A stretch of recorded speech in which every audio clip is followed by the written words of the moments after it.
आचार्य द्विवेदी जी, श्री ढिल्लों, देवियों और सज्जनों, आप सबको यह मालूम है कि आकाशवाणी से प्रसारित होने वाली वार्ता मालाओं के अतिरिक्त हमने 1955 में सूचना और प्रसारण मंत्रालय के प्रथम मंत्री और भारत के प्रथम उप प्रधानमंत्री सरदार वल्लभ भाई पटेल की स्मृति में एक विशेष भाषण माला स्थापित की। तब से हर साल इस भाषण माला के भाषण पहले उपस्थित श्रोताओं के सामने होते हैं और बाद में वे सर्वसाधारण के लाभ के लिए आकाशवाणी के सभी केंद्रों द्वारा प्रकाशित किए जाते हैं।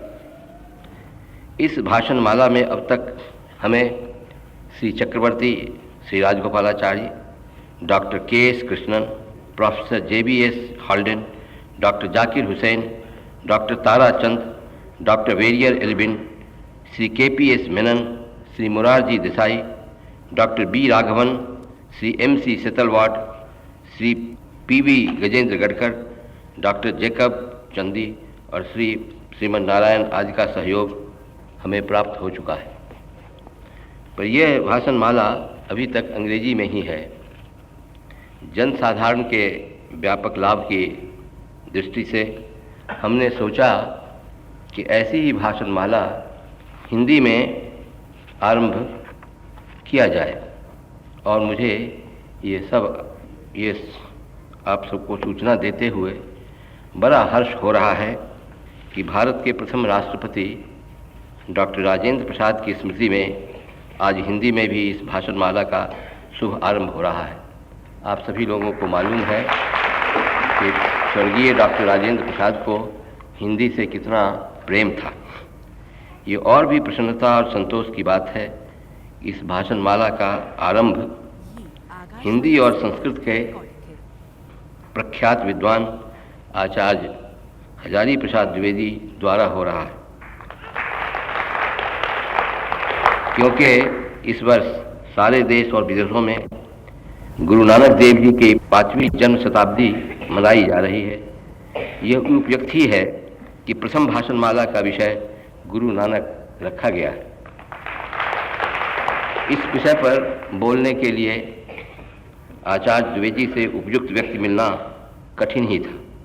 उन्होंने अपनी कार्य व्यस्तता के बावजूद हमारे निमंत्रण को स्वीकार कर जिस स्नेह में अपनत्व और सहयोग का परिचय दिया है, उसके लिए हम सब उनके आभारी हैं।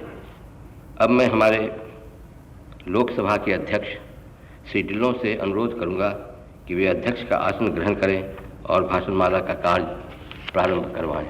लोकसभा के अध्यक्ष डॉक्टर गुरदयाल सिंह ढिल्लों ने कहा, माननीय सिन्हा साहब, डॉक्टर हजारी प्रसाद द्विवेदी जी, बुजुर्गों, भाई और बहनों, मुझे इस बात का खास फख्र है, बड़ा मान प्राप्त है कि आज जो भाषण माला शुरू हो रही है उस पर जो पहले बोलने वाले बुजुर्ग, वो मेरे बड़े पुराने मित्र डॉक्टर हजारी प्रसाद द्विवेदी। मैं बड़ी अच्छी तरह जानता हूं कि जो विषय उन्होंने अपने लिए चुना, जहां वो संस्कृत के और हिंदी के बड़े विद्वान हैं, वहां उनका पंजाब के इतिहास और ख़ास तौर पर गुरुओं के इतिहास पर बड़ा ज्ञान। और जब भी मुझे उनका नाम बताया गया तो मैंने कहा कि 100 काम छोड़कर भी इस मौके पर हाजिर होऊंगा। और जो आजकल हम 500 साल जन्मदिन अपने देश की एक बड़ी महाव्यक्ति श्री गुरु नानक देव का मना रहे हैं। और जहां अपने देश में पंजाब की बात छोड़िए, बाकी सारे संसार में जगह जगह उनकी ज़िंदगी और उनके मिशन पर कई तरह के सेमिनार हो रहे हैं। इस बात की बड़ी खुशी है कि आप जैसे स्कॉलर इस जगह आए हैं और doctor Rajendra Prasad memorial lectures की लड़ी के पहले दो लेक्चर होंगे, उनकी तरफ से होंगे। मैं उनका बड़ा धन्यवाद करता हूं और मुझे आशा है कि जहां आपने इस बात के लिए वक़्त निकाल कर दर्शन दिए हैं, आप उनके ख्यालात को बड़ी इज्जत से और मान से सुनेंगे।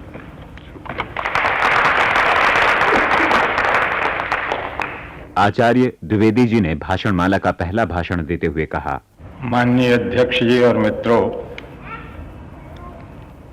आज हम लोग अपने देश के एक ऐसे महान पवित्र आत्मा का स्मरण करने एकत्र हुए हैं जिनके नाम से के स्मरण से ही अंतरतर पवित्र हो जाता है। गुरु नानक देव का, जैसा कि आपने अभी सुना, हम लोग 500वां सालगिरह मनाने का प्रयत्न कर रहे हैं। इस साल अनेक स्थानों पर गुरु जी की वाणियों का स्मरण किया जाता है और उनके पवित्र संदेश से कुछ थोड़ा बहुत प्रभाव लेने का हम प्रयत्न कर रहे हैं। आज से 500 वर्ष पहले गुरु नानक देव का आविर्भाव हुआ था। भारतवर्ष के अधिकतर महापुरुषों के समान उनके मूल जीवन के बारे में भी हमें जो कुछ मिलता है वो बहुत कुछ चमत्कारिक कथाओं से भरा हुआ है। बहुत सी जन्म साखियाँ उनकी मिली हैं, लेकिन उनमें अधिकतर चमत्कारिक कथाएं ही ज़्यादा दी गई हैं। फिर भी इन जन्म साखियों से हमें उनका कुछ थोड़ा बहुत जीवन का परिचय मिलता है, और जो भी परिचय मिलता है वो बड़ा ही प्रेरणाप्रद और बड़ा ही उल्लासदायक है। ई ट्रंप ने जब पहले तत्कालीन भारत सरकार की आज्ञा से गुरु ग्रंथ साहब का अनुवाद किया था, तो उन्होंने प्रयत्न किया था कि गुरु जी के संबंध में एक प्रामाणिक जीवनी भी प्रस्तुत की जाए।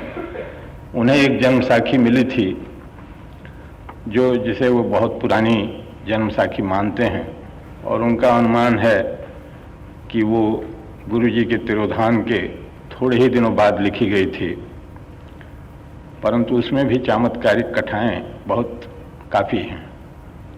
इसके बाद सिख धर्म के प्रसिद्ध विद्वान मैकालिफ ने भी प्रयत्न किया कि गुरु जी की जीवनी का उनकी जन्म साखियों के आधार पर एक प्रामाणिक विवरण प्रस्तुत किया जाए, और उन्हें एक जन्म साखी ऐसी मिली जो उसी लिपि में लिखी हुई है जिसमें गुरु ग्रंथ साहब की पहली प्रति लिखी गई है, और उस पर 5वें गुरु अर्जुन देव जी का हस्ताक्षर भी है।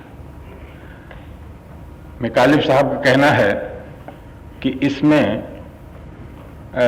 वैसी करामाती कहानियाँ कम हैं और उसको वो ज़्यादा प्रामाणिक मानते हैं। उसके आधार पर उन्होंने गुरु जी के जीवन के संबंध में कुछ लिखने का प्रयत्न किया। तब से गुरु जी के संबंध में काफ़ी चर्चा होती रही है। आजकल तो कई विश्वविद्यालय जन्म साखियों का अध्ययन भी करा रहे हैं, और हो सकता है कि इन अध्ययनों के परिणाम स्वरूप हमें अधिक प्रामाणिक जीवनी मिले। जब तक ये जीवनियाँ कोई बहुत प्रामाणिक जीवनी नहीं लिखी जाती, तब तक हमें जन्म साखियों पर भरोसा करना पड़ेगा। लेकिन सही बात यह है कि गुरु जी के व्यक्तित्व का, उनके उदात्त रूप का, उनके मोहन और शामक रूप का, उनके भक्त रूप का, उनके प्रेरणादायक रूप का सबसे बड़ा निदर्शन गुरु ग्रंथ साहब ही है। कोई आश्चर्य नहीं कि गुरु ग्रंथ साहब को उनके चिन्मय वपु का प्रतिनिधि ही मान लिया गया, प्रतिरूप मान लिया गया, क्योंकि वस्तुतः गुरु जी का सारा व्यक्तित्व उसके भजनों में, उसके रागों में जिस प्रकार से प्रकट हुआ है, ऐसा शांत शोभन मनोरम रूप जो और कहीं खोजने के लिए सिर मारना बेकार जान पड़ता है। इस गुरु ग्रंथ साहब को सिख परंपरा में गुरु जी का प्रतिनिधित्व, प्रतिरूप स्थान दे दिया गया। ये बहुत एक विशेष प्रकार की सोचने की पद्धति का परिणाम। हमारे देश में गुरु के दो रूप हैं। दो रूप में सब जगह ही गुरु होते हैं। गुरु जो होता है उसका एक मृण्मय शरीर होता है, मिट्टी का बना हुआ शरीर, जैसे ये हाड़ मांस का शरीर है, और एक उसका चिन्मय रूप होता है, उसका ज्ञानमय रूप होता है। जो कुछ वो उपदेश देता है, जो कुछ वो अनुभव के आधार पर जो कुछ बातें कहता है, वो सारी बातें उसका चिन्मय रूप है। सिख परंपरा में बराबर इस चिन्मय रूप को ही महत्व दिया गया है। सिख शब्द भी इसी बात की ओर इंगित करता है कि यह चिन्मय रूप का ही पुजारी है। और ये विशेष बात है कि इस देश में गुरुओं की परंपरा दो प्रकार से चली है। एक को तो हम विंदु क्रम कहते हैं और एक को हम नादक क्रम कहते हैं। विंदु और नाद। विंदु से पुत्र पौत्र इत्यादि की परंपरा चलती है और नाद से शिष्य प्रशिष्य इत्यादि की परंपरा चलती है।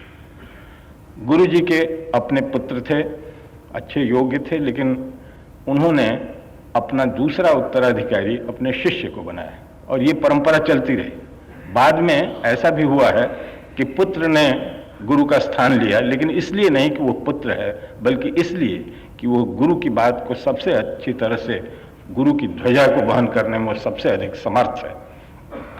तो इससे लगता है कि उनके चिन्मय वपु की जो प्रधानता दी गई है, इससे गुरु ग्रंथ साहब का ही अध्ययन करना चाहिए गुरु जी के जीवन क्रम को समझने के लिए। लेकिन उसमें एक कठिनाई ये है कि गुरु जी का जो स्वरूप हमें गुरु ग्रंथ साहब के पहले महले में मिलता है, वो उनका आरूढ़ रूप है। भक्तजन दो प्रकार की अवस्था से गुजरते हैं। एक तो जब वो मंजिल पार करके ऊंचाई पर पहुंच गए होते हैं, उसको आरूढ़ कहते हैं, पहुंचा हुआ, ऊंचाई पर चढ़ा हुआ, चलती भाषा में पहुंचा हुआ कहते हैं। और दूसरा रूप होता है जब वो हमारे आप की तरह सांसारिक बंधनों में संघर्ष करते हैं, आगे बढ़ते हैं, रास्ता खोजते हैं, उनको भी अनेक प्रकार के लोगों से संपर्क पड़ता है, अनेक प्रकार के लोगों के भीतर आना जाना पड़ता है, समस्याओं का समाधान करना पड़ता है, और उसके भीतर से जो वो चलते हैं वो उनका आरुरुक्ष रूप होता है। आरुरुक्ष यानी आरोहण करने की इच्छा रखने वाला, जो कि ऊपर चढ़ने की इच्छा रखता है। तो भक्त दो अवस्थाओं से गुजरता है। गुरु ग्रंथ साहब में उनके आरूढ़ रूप, सिद्ध रूप का, जबकि उन्होंने पूरा जो ज्ञान प्राप्त करके स्वयं ज्ञानमय जब हो गए, उस अवस्था की अधिकांश वाणियाँ हैं। ऐसा तो नहीं है कि उसमें उनके संघर्ष का कुछ थोड़ा बहुत स्वरूप न मिलता है, लेकिन अधिकांश वाणियाँ जो हैं वो आरूढ़ सिद्ध की वाणी है। और हमारे जैसे आदमी, प्रपंच में पड़े हुए आदमी ऐसा खोजते हैं कि हमें वो चीज़ें मिलें जिससे हम जानें कि ये जो महान व्यक्ति, ये जो ज्योतिष पुंज जो पैदा हुआ, वो किस प्रकार संसार में आया, किस प्रकार उसने हमारे जैसे आदमियों की तरह संसार यात्रा की, कहाँ उसको संघर्ष करना पड़ा, कहाँ उसको विचलित होना पड़ा, कहाँ उसको टक्कर लेना पड़ा। ये सब बातें जानने के लिए मन में बड़ी इच्छा होती है। इस दृष्टि से जन्म साखियाँ हमारी बड़ी सहायता करती हैं। हम थोड़ा बहुत उससे उनके रूप का परिचय पाते हैं। जो बात है जो जन्म साखियों में है, उसमें जो करामाती कहानियाँ हैं वो बहुत कुछ लीजेंडरी मोटिव के समान है। जो कथानक रूढ़ियाँ होती हैं, बहुत से संतों के साथ उस तरह की कथानक रूढ़ियाँ जोड़ दी जाती हैं। मध्यकाल में ये बात बहुत प्रचलित है। जो बात नानक के बारे में कही जाती है वही कभी कबीर के बारे में कही जाएगी, कभी किसी और संत के बारे में कही जाएगी। मध्यकाल में भक्ति संबंधी रूढ़ियाँ बहुत प्रचलित थीं, और इन सबको हटा करके जो विशुद्ध उनका व्यक्तित्व है उसको पाने के लिए हमें थोड़ा परिश्रम करना पड़ता है, बहुत कुछ छांटना काटना पड़ता है, और तब जाकर के हमें लगता है कि यहाँ पर एक मनुष्य इस प्रकार से अग्रसर होता गया है साधना के मार्ग पर, और अंत तक वो समस्त विघ्न बाधाओं को पार करके एक सिद्ध महापुरुष स्वयं जो जानत तुम्हें हो जाए, जो भगवान को जानता है वो भगवत रूप हो जाता है। भगवान और भक्त में फिर अंतर नहीं रहता। तो उस अवस्था तक जो पहुंचे हैं उसमें हमारी रुचि है, इसलिए हमें इन बातों की जानने की जरूरत है।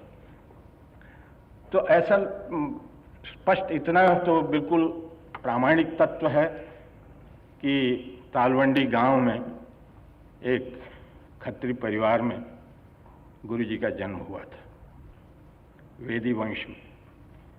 ऐसे महान पुरुष के जन्म होने से, जिसको कहते हैं कुलम पवित्रम जननी कृतार्था, ऐसा पुत्र जिसके उत्पन्न होने से कुल पवित्र हो जाता है, खानदान पवित्र हो जाता है, माता कृतार्थ हो जाती है, पिता को सब कुछ मिल जाता है, ऐसा पुत्र उनको प्राप्त हुआ।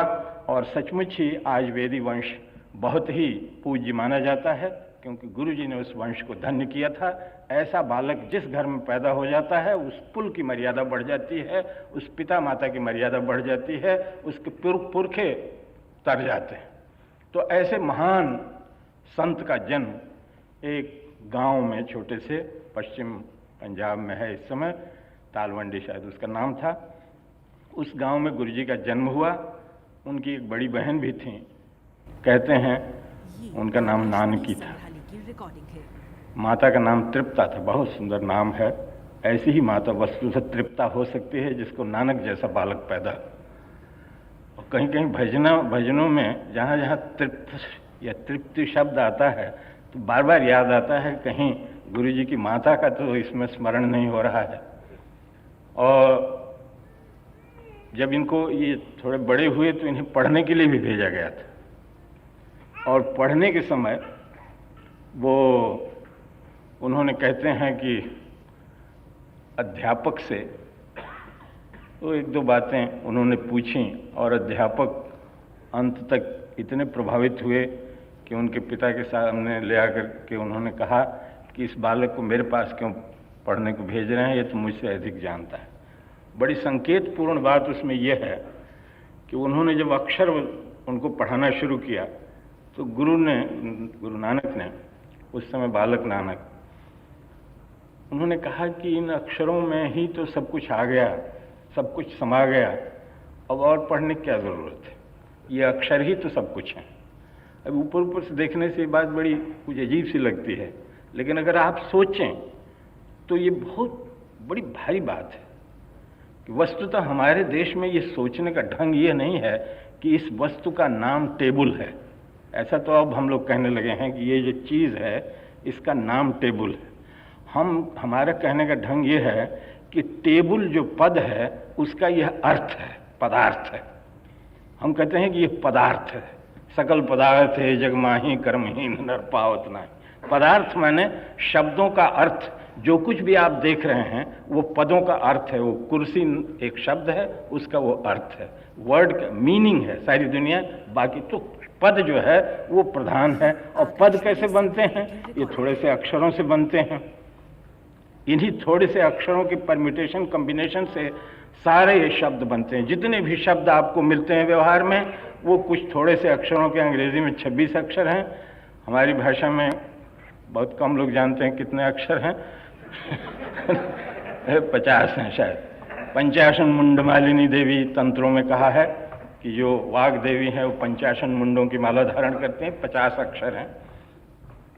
तो इन्हीं के परम्यूटेशन कॉम्बिनेशन से, इनके प्रस्तार विस्तार से शब्द बनते हैं, पद बनते हैं, और उन्हीं का अर्थ समस्त जगत में उद्भासित हो रहा है।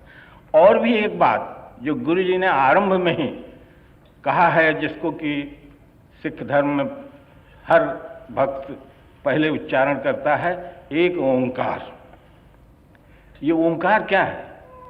ये एक प्रकार का औ जो गले से सबसे पहली ध्वनि जो निकलती है वो औ है, और सबसे आखिरी ओठों से उच्चरित ध्वनि म है। ओठों से उच्चरित ध्वनियाँ तो और भी बहुत हैं, पाव फाव भाव भाव सब ओठों से, लेकिन म है कि जरा नाक की भी सहायता लेता है। और नाक से ऊपर कहीं से आवाज़ नहीं निकलती, आँख से कोई आवाज़ नहीं निकलती, ललाट से कोई आवाज़ नहीं निकलती, सिर्फ से बस कंठ से लेकर नासिका तक इतनी दूर तक एक प्रथम ध्वनि अ है, दूसरी ध्वनि आखिरी ध्वनि म है, और दोनों के अ के बाद म का उच्चारण करने से एक तरह का कर्व बनता है वही उकार है, और यही ओम, ये ओम है, इसलिए इसमें सारे अक्षर आ जाते हैं प्रत्याहार विधि से। तो एक ओम या ओम, इसको कहने से वस्तुतः समस्त जगत की सब बातें आ जाती हैं। ओम इत्येकाक्षरम ब्रह्म।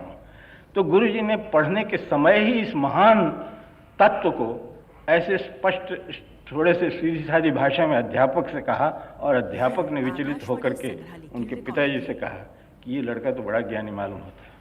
इस बात के प्रमाण भी मिलते हैं कि वो अध्यापन के समय ही उनका भगवत चिंतन चलता रहता था। घर का काम दिया गया और आप मगन हो गए, भगवान का नाम जपते जपते समाधिस्थ हो गए।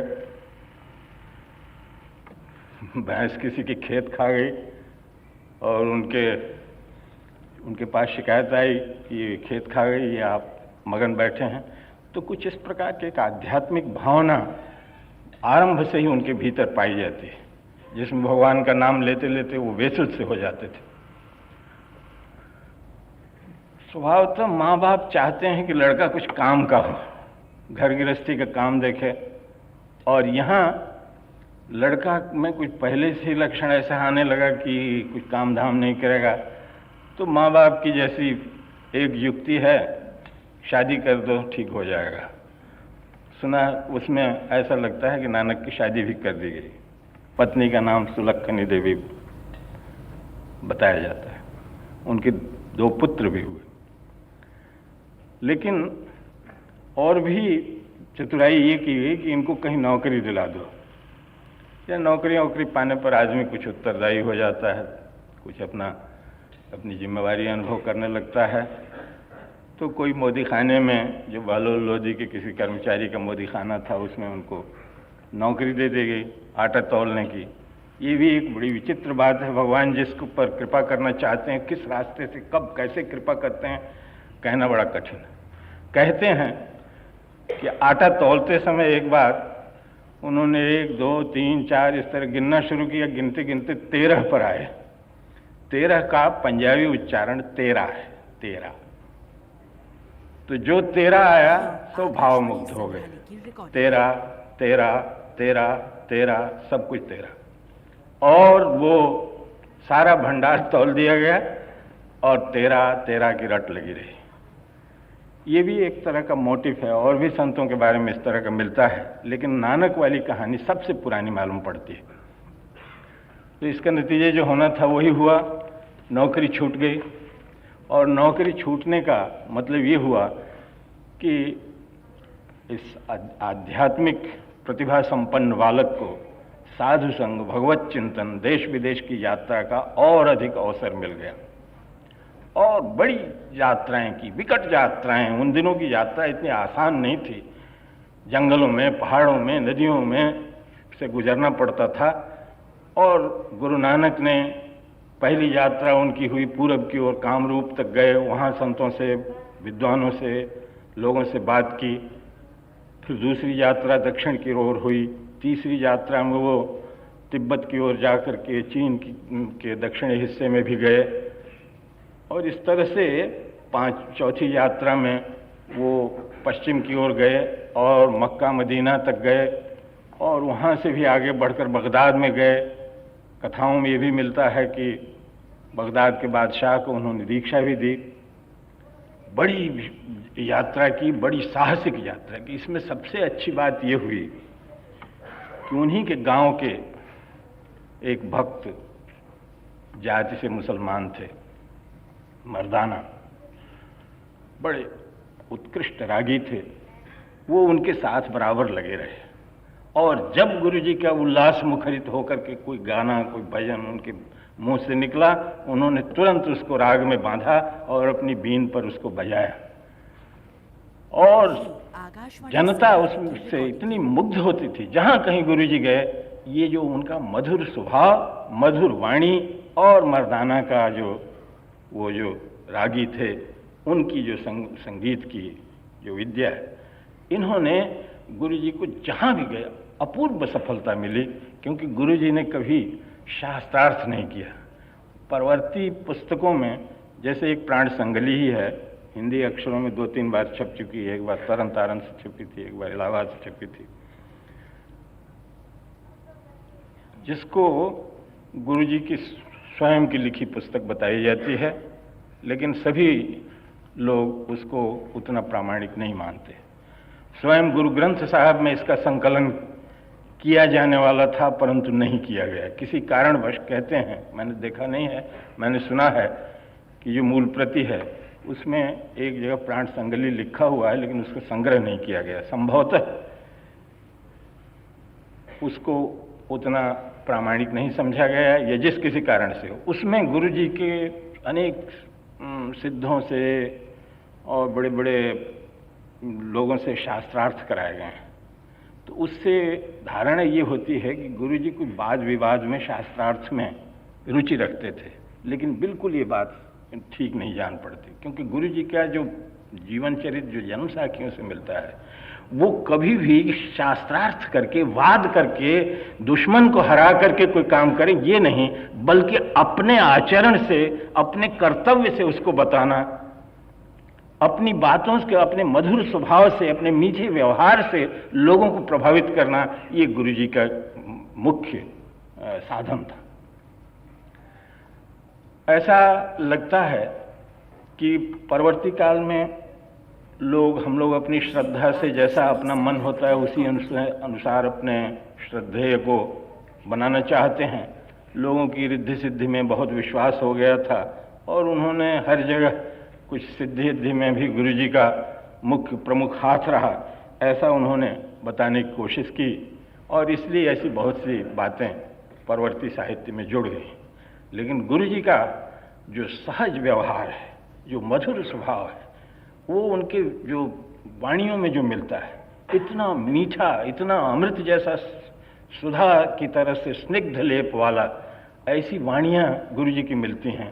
उनसे हम कभी ये आशा नहीं कर सकते कि वो लोगों को शास्त्रार्थ के लिए ललकारा करते होंगे।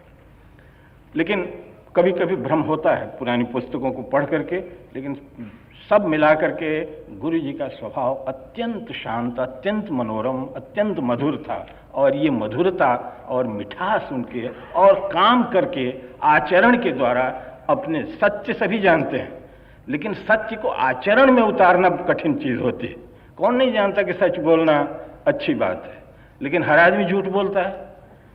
सच जानना बड़ी चीज नहीं है कि सच बोलना जानो, या सच बोलने पर लेक्चर दे दो, ये तो बहुत लोग कर सकते हैं। सत्य बोलना जीवन में वो बड़ी चीज है। इतना भी लोग हो जाते हैं, बहुत से लोग जीवन में उतार लेते हैं। जब तक सत्य आचरित नहीं होता तब तक धर्म नहीं बनता। मनुस्मृति में कहानी है, ऋषि लोग गए थे, भृगु जी से पूछा कि महाराज हम धर्म जानना चाहते हैं।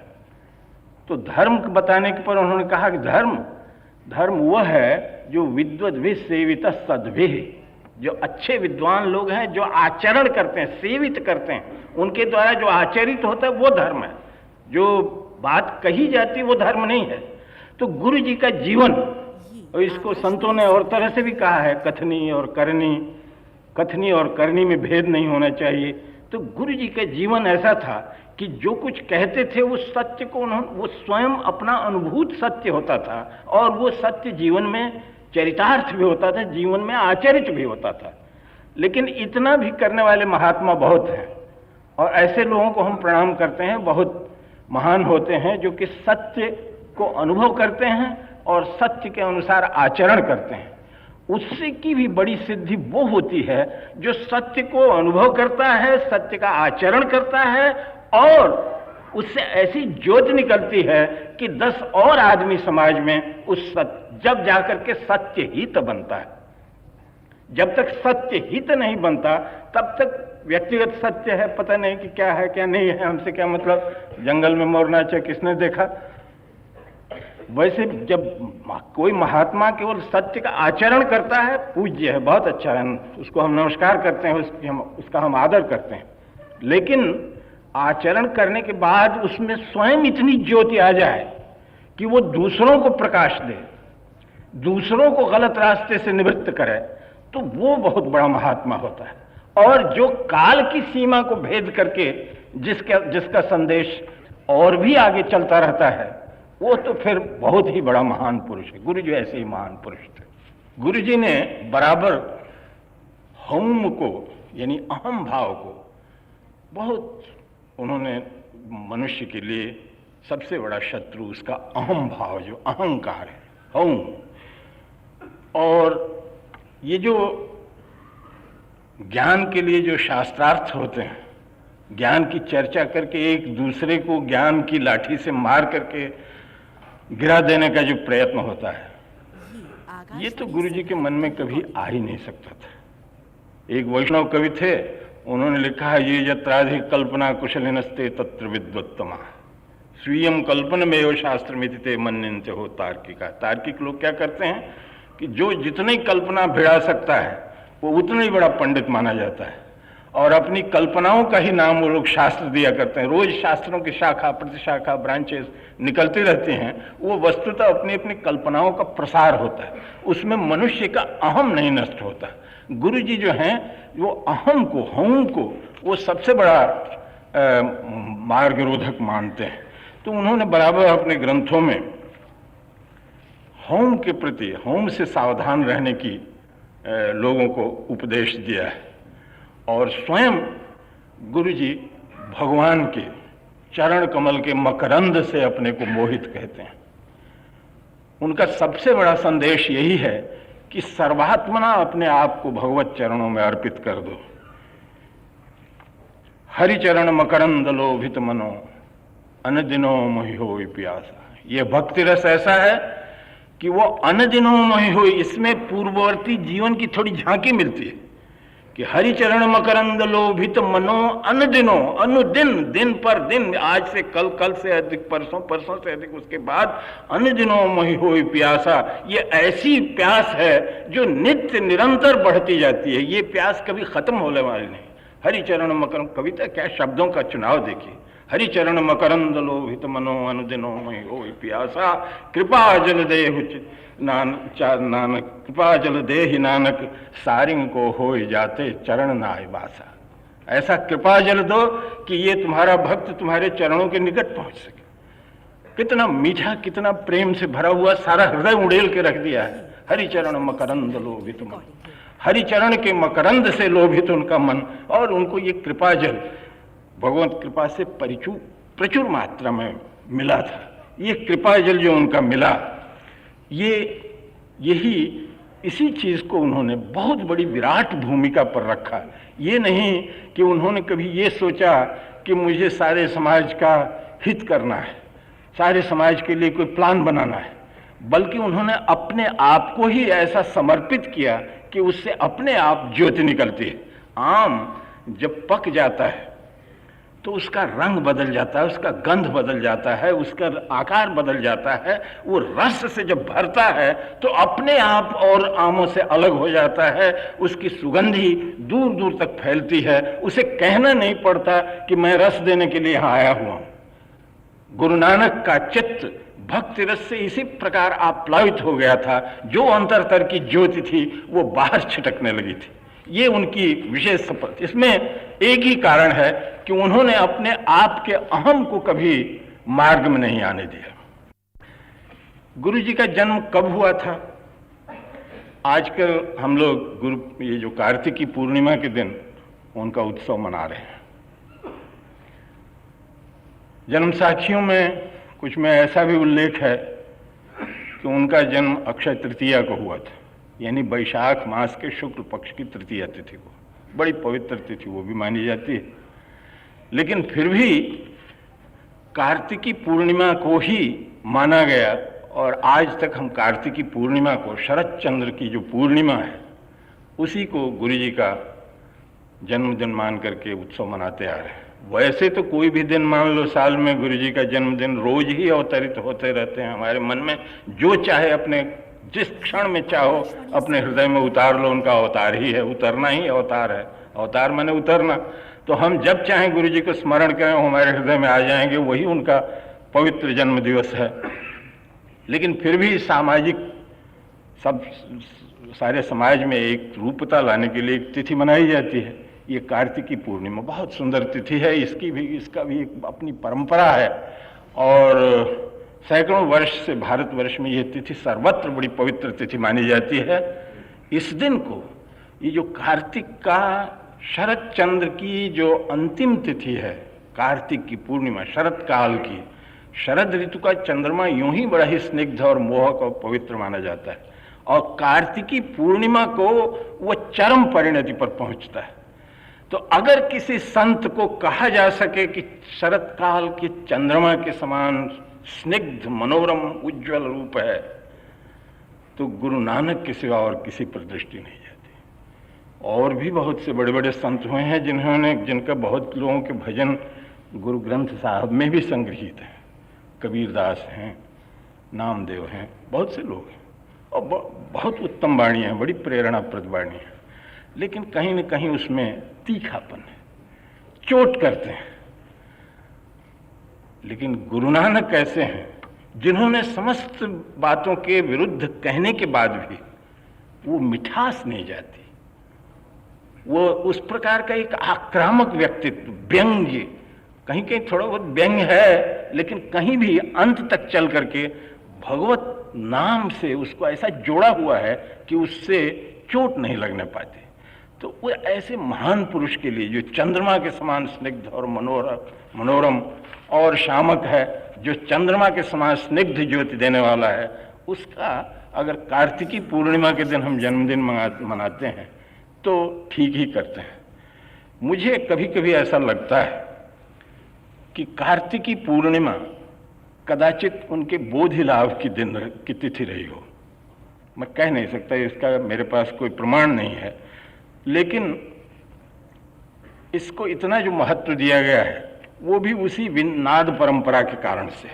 जिस तरह से नाद को ही उन्होंने, इस गुरुजी के शिष्यों ने उसकी नाद परंपरा को ही महत्व दिया, उनके चिन्मय वपु को महत्व, कोई मूर्ति नहीं बनाई, कोई मंदिर नहीं नानक जी का बनाया, बल्कि उनका जो चिन्मय रूप है, उनका ग्रंथ, उनका ज्ञान रूप, उसी को प्रधान माना। उसी प्रकार हो सकता है कि जो उनका जो मृण्मय रूप की उत्पन्न होने की तिथि है, उसकी अपेक्षा उस चिन्मय रूप के प्राप्त होने की, जिस समय उनको ज्ञानमय रूप प्राप्त हुआ, उस तिथि को किया गया हो। लेकिन मेरे पास ये केवल अनुमान है, इसका कोई मेरे पास सबूत नहीं है। मुझे लगता है कि कार्तिकी पूर्णिमा गुरु जी के जन्म दिवस के लिए सबसे उपयुक्त तिथि है। हमारे शास्त्रकारों ने भी पुराने जमाने में भी कहा है, जगत तापहरम दिव्यम परमानंद रूपिणम वंदे शरच्चंद्र निभुम गुरुम ब्रह्मस्वरूपिणम। गुरु जो है सो शरद चंद्र के समान संसार के ताप को हरण करता है। जगत तापहरम दिव्यम परमानंद विग्रहम वंदे शरद चंद्र निभम गुरुम ब्रह्मस्वरूपिणम। तो इस काल में शरद चंद्रमा के साथ गुरु जी के जन्मोत्सव का योग बहुत ही ठीक है, और आज हम लोगों का ये परम सौभाग्य है कि 500 वर्ष बाद हम फिर उस तिथि को वो उनका उत्सव मनाने जा रहे हैं। बात तरह तरह के लोग करते हैं, लेकिन गुरु ने बराबर ये कहा है कि ऐसी बात कहनी चाहिए जो मीठी हो, जिससे सुनने वाले के चित्त पर प्रतीति उत्पन्न हो।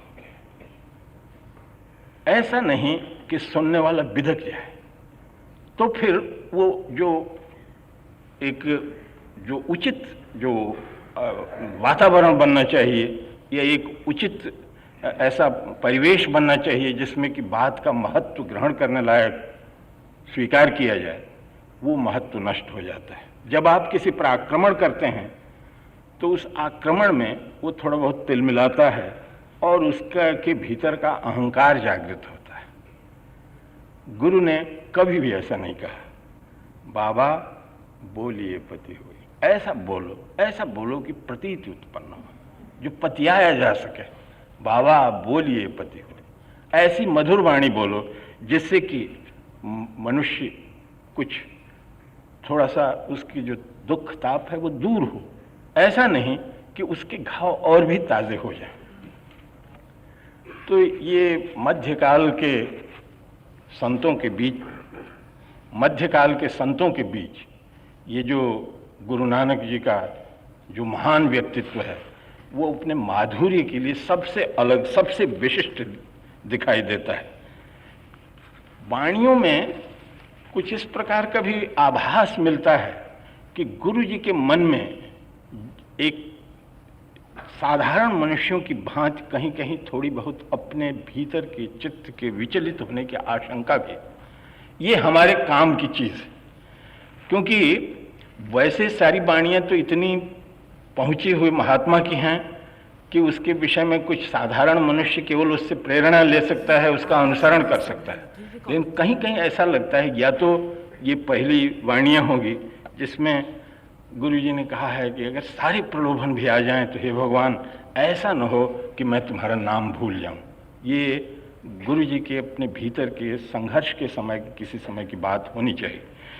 मोतीत मंदिर ऊसरहि रजनीत हो जड़ाओ, कस्तूरी कुंगू अगर चंदन लीपि आवे चाओ, मन मत भूल देखा बीसरे तेरा चित न आवे नाम। ऐसा न हो कि हम मोतियों का मंदिर, रत्न जटित मंदिरों को देख करके और कस्तूरी कुमकुम मगर किसी सुगंधित पदार्थों को देख करके, समृद्धि को देख करके कहीं हमारा चित्त भूल जाए, बिसर जाए भगवान का नाम। हे भगवान ऐसा न हो कि मैं उस अवस्था में तुम्हारा नाम भूल जाऊं। हरिबन जीव बलि बलि जाऊं, मैं अपना गुरु पुछ देखिया और नाही था। मैंने अपने गुरु से, अंतर्जामी जो हमारे अंतरतर में जो विराजमान महागुरु हैं, यही वस्तुतः आगे चल करके अपने आप को बाह्य जगत में भी प्रकाशित करते हैं, सबके भीतर विद्यमान।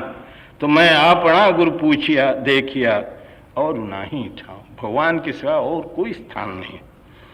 धरती त हीरे लाल जड़ती पलंग लाल जड़ाओ, मोहिनी मुखमणि सो है करे रंग पसाओ, मत देख भूला बुई बीसरे तेरा चित न आवे ना।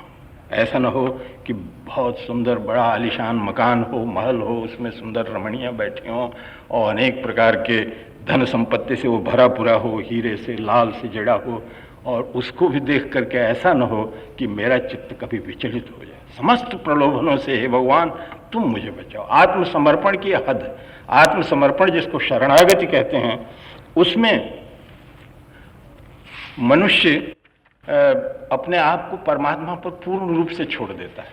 अपने बचाव के लिए भी वो कोई उपाय नहीं करता।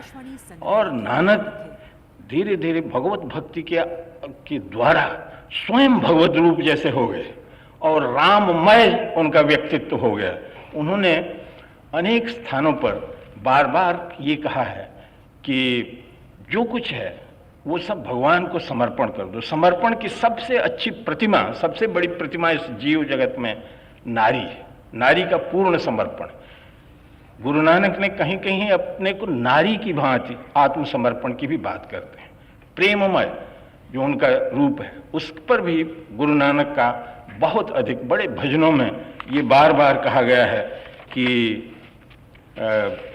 हम जैसे प्रिया अपने प्रीतम के लिए व्याकुल रहती है, वैसे मैं भी तुम्हारे लिए व्याकुल हूँ हे भगवान। साथ ही गुरु जी का सामाजिक दृष्टि से उन्होंने ये कहा है कि जो नीच से भी नीच हो, भक्तजन प्राय ऐसा कहते आए हैं, तृणादपि सुनीचेन, भगवान चैतन्य देव का ये श्लोक है, तृणादपि सुनीचेन तरोरपि सहिष्णुता सहिष्णुना, और अमानिना मानदेन सेवितव्य सदा है। भगवान का भजन ऐसा करो जो तृण से भी, अपने तिनके से भी अपने को नीचा समझ करके, वृक्ष से भी अधिक अपने को सहिष्णु समझ करके, और स्वयं किसी प्रकार के मान सम्मान की चिंता न कर, दूसरों को बराबर मान सम्मान दे करके तब भगवान का जो भजन किया जाता है वो वास्तव भजन होता है। गुरु जी के भजनों में ये भाव बराबर मिलता है कि अमानिना मान देना। अपने को एक जगह उन्होंने कहा है, नीचा अंदर नीच जात नीची हुवत नीच, नानक तिनके संग साथ बढ़िया से कियारी। जो सबसे निम्न स्तर का आदमी है, नीच से नीच जाति का जो आदमी है, उसके साथ मुझे रहने का, हम बड़ों के साथ रहना नहीं चाहते। बड़ों के साथ रह करके कौन सा, प्रभु की कृपा उन पर होती है जो गरीबों की सेवा करते हैं, उनके भीतर रहते हैं। वहाँ भगवान अपने आप को उन्होंने इतना निरीह भक्त की तरह से उन्होंने कहा, हे भगवान तुम जितना देते हो उतना मैं खाता हूं, मैं तुम्हारा द्वार छोड़कर और कहाँ जा सकता हूं। और उस द्वार की क्या प्रशंसा की, असंख्य देवी देवता उस भगवान का वो ऐसा अजीब वह द्वार है जहाँ असंख्य देवी देवता, शिव ब्रह्मा विष्णु सब भगवान का गुणगान कर रहे हैं। तो ऐसे गुरु नानक देव जी का व्यक्तित्व बहुत ही मधुर, बहुत ही मीठा, बहुत ही आत्मसमर्पण परायण और प्रेमिक था, और फिर भी उनके भीतर अपार साहस था। उस समय के देश के बीहड़ जंगलों और मैदानों को छान करके उन्होंने देश के और विदेश में भी न जाने कितनी दूर दूर तक यात्रा की थी, कितने बड़े बड़े महानुभावों के साथ सत्संग किया था, सज्जनों का सत्संग किया था, विद्वानों का सत्संग किया था, और सैकड़ों लोगों को जो छोटी छोटी सिद्धियों के मार्ग में भटक रहे थे उनको रास्ते पर वो ले आने का बड़ा ही सफल प्रयत्न किया था।